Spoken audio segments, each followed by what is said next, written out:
নমস্কার বন্ধুরা, একমাত্র রথযাত্রার পবিত্র তিথিতেই কিছু কাজ করলে জীবনে নেমে আসবে পজিটিভ এনার্জি।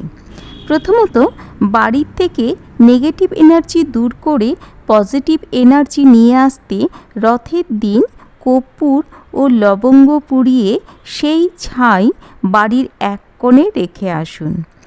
দ্বিতীয়ত, রথযাত্রার দিন একটি লাল কাপড়ে 5টি কড়ি 5টি লবঙ্গ একত্রে বেঁধে যদি সম্ভব হয় জগন্নাথ দেবের চরণে স্পর্শ করে টাকা রাখার জায়গায় রেখে দিন। তৃতীয়ত, এই দিন একটি ঘিয়ের প্রদীপের মধ্যে 2টি কর্পূর ও 2টি লবঙ্গ জেলে জগন্নাথ দেবকে আরতি করুন এবং তারপরে সেই মন্দিরেই অর্পণ করে আসুন এই প্রদীপটি। জয় জগন্নাথ, জয় জগন্নাথ, জয় জগন্নাথ।